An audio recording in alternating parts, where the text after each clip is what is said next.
O ano de 1900 e lá vai caralho, numa prisão feminina lá no rabo da Itália, uma das detentas começa a gritar que nem maluca. E pelo que parece, essa mulher tá grávida de 12 horas. Sim, 12 horas. Já que, pelo que dizem, essa presidiária engravidou do dia pra noite. Daí então, as guardinhas começam a interrogar a mulher, perguntando onde ela tinha sentado, porque não tinha nenhum homem naquela prisão. E aí ela conta uma historinha pra boi dormir, dizendo que engravidou fazia 2 anos e que o pai do moleque já tinha morrido. Ninguém acredita nessa história, mas fica por isso mesmo. Quando o bastardo nasce, todo mundo fica impressionado com quão feio o bicho era. E também com esse bagulho aí que ele fazia com os olhos, comprovando que o moleque era um skinwalker. E aqui já era pra ter jogado esse bebê pela janela. Mas depois disso, as mulheres da prisão mandam o filho do Shrek direto pra terra da mãe dele, que no caso era a Ilha do Retiro. E chegando lá, ele é adotado pelo pai do Put, que era um padre gentil e honrado. Um cara que não deveria estar no mundo de João e suas aventuras bizarras. Mas, já que ele tá aqui, vocês vão ver o que acontece com ele mais pra frente. À medida que o tempo vai passando e o bastardo vai crescendo, ele vai virando um moleque conhecido na comunidade por ser tímido, medroso e betinha. Ou seja, ele acaba virando o carinha que mora logo ali e que é mogado pelos chats da comunidade. Só que, logo depois disso, ele conhece uma novinha chamada Donatella, que convida ele pra sair a troco de uma água com gás. Finalmente sobrou algo pro Beta. E sobrou muito, viu? A carne caiu no prato do canibal, rapaziada. Porque ele não pensa 2 vezes e começa a ter um relacionamento com essa mina. Eles começam a sair juntos, passam tempo um com o outro e até começam a planejar casamentos, filhos e essas coisas. O padre vê os dois pegando na praia e fica todo orgulhoso do moleque bastardo, acreditando que ele tinha puxado pro pai. Então, certo dia, o padre decide presentear o Dope construindo uma garagem do lado do quarto dele. E quem não sonha em ter uma garagem colada no quarto, né não? Mas por algum motivo, ele começa a cavar o chão.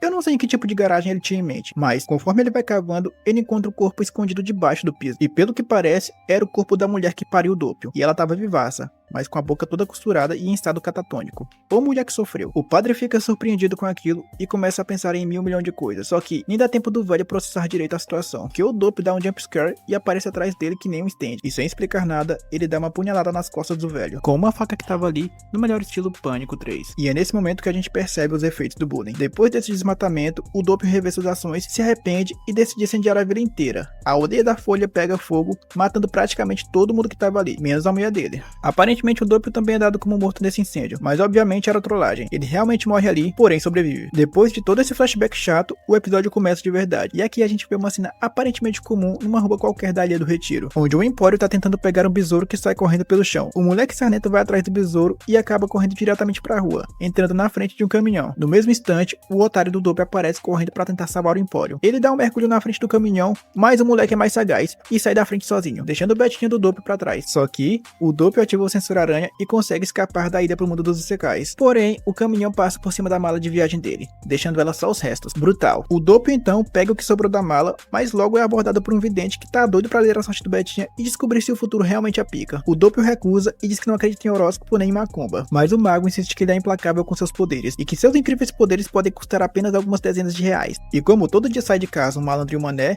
depois dessa conversinha acaba saindo negócio. O Gambit então convence o otário a dar pra ele o seu suado dinheirinho. Ele continua dizendo que o Doppio tem um segredo escondido e que, apesar dele usar calcinha, ele tem uma filha e tá procurando ela. O macumbeiro fica tão emocionado com as suas próprias previsões que até tenta assediar o pobre do Doppio. Ele até oferece dinheiro pra ele. Parece que ele cansou de jogar nas 4 linhas. O Doppio fica todo desconfortável, diz que aquilo é assédio e continua recuando, até que ele fica estressado e solta o alfa interior dele. Daí ele pega o cara pelo pescoço com violência e do nada ele tem um pico de testosterona tão alto que o corpo e a voz dele começam a mudar. Aparentemente a puberdade dele veio toda de uma vez, igual aconteceu com a mãe dele, pariu de dia pra noite. Essa família é muito precoce. Só que esse glow up dele em Giga Chad não é exatamente ele, porque como esse moleque é todo complexado, ele desenvolveu uma bipolaridade, e essa outra personalidade dele é o chefe da máfia. Mas eu avisei no começo que esse moleque era um skinwalker, tinha que ter matado ele no ovo. Com o diabo agora no controle, ele percebe que o mago pode representar uma ameaça ao segredo sobre sua paranoia, que é um bagulho que ele não quer que ninguém descubra. Ele até fala que o mago não tem stand, mas mesmo assim ele é implacável e tem incríveis poderes. Daí ele ordena que o vidente revele onde está o último sobrevivente da esquadra. Onde está o Risoto Leva Ferro, que tava pistola atrás do chefe querendo vingar a sua rapaziada. O vidente então responde que o bobo da corte tá na ilha, não muito longe dali, e que ele planeja ir atrás do chefe. O chefe fica satisfeito e considera que essa informação é o suficiente. Então ele resolve eliminar o vidente antes que o cara possa perguntar ainda mais ou revelar algo que possa comprometer a sua identidade, que vocês já sabem qual que é. O King Crimson então esmurra o FDP,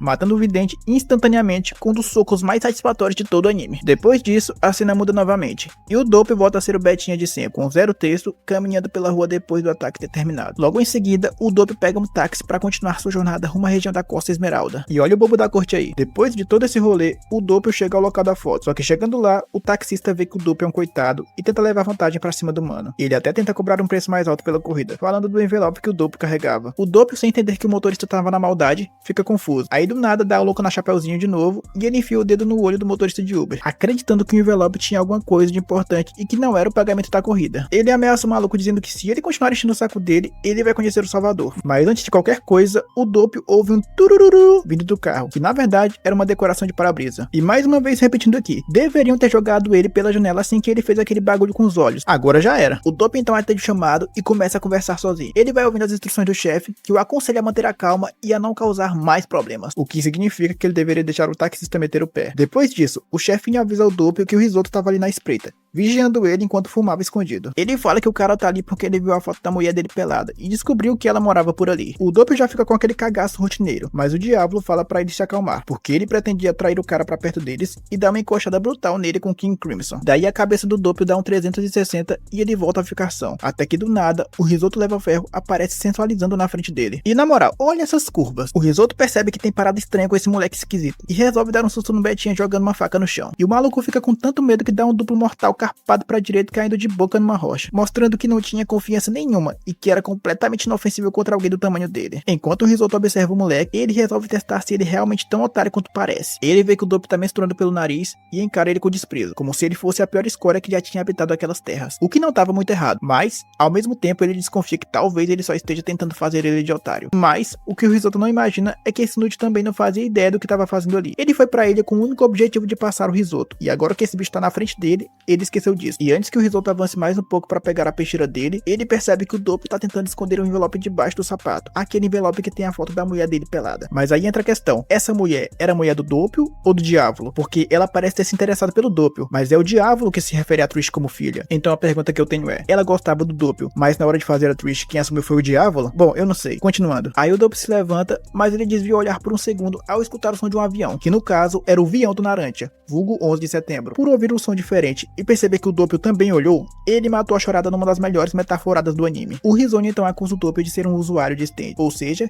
alguém que sabe fazer mágica. Com isso, o Risoto conclui que o Doppio é a presa dele, e que provavelmente é mais do que um peão do chefe. Ele decide que o Doppio tem que morrer ali mesmo. Mas, antes de qualquer coisa, o Doppio perde o controle emocional que ele já não tinha e começa a correr pra cima do Risoto. Só que o Risoto era sagaz pra caralho e percebeu que o stand do Doppio só podia encoxar ele de muito perto. Aí ele vai lá e enfia um monte de gilete na garganta do Doppio. E ele ainda se deu o trabalho de colocar a logo da marca nas lâminas. O Doppio recua e se contorce de dor, mas ainda continua conversando tranquilamente. Ele até fala que preferia que tivesse enfiado as lâminas em outro lugar e fica puto por isso. Daí ele vai pra cima de novo e toma uma ferroada na cara. O que ele levou de ferro nesse episódio não tá escrito. Talvez só não tenha sido onde ele queria, porque ele vai pra cima mais uma vez e o Risoto se joga, desaparecendo nas rochas. Nesse momento, o seu irmão gêmeo liga pra ele a cobrar através de um sapo e fala pro Doppio o que ele deveria fazer. Daí ele encoraja o Betinha a se aproximar do Risoto Nero e forçar um combate. O Doppio responde que não, que ele já levou muito ferro nessa luta. E aí nasce esse negócio esquisito na testa desse moleque esquisito. E esse é o fim do episódio. Qual será que vai ser o desfecho do nosso amigo Doppio? Se você quiser ver a continuação, comenta aí que eu com certeza vou trazer. E se você quiser ver os outros episódios dessa série,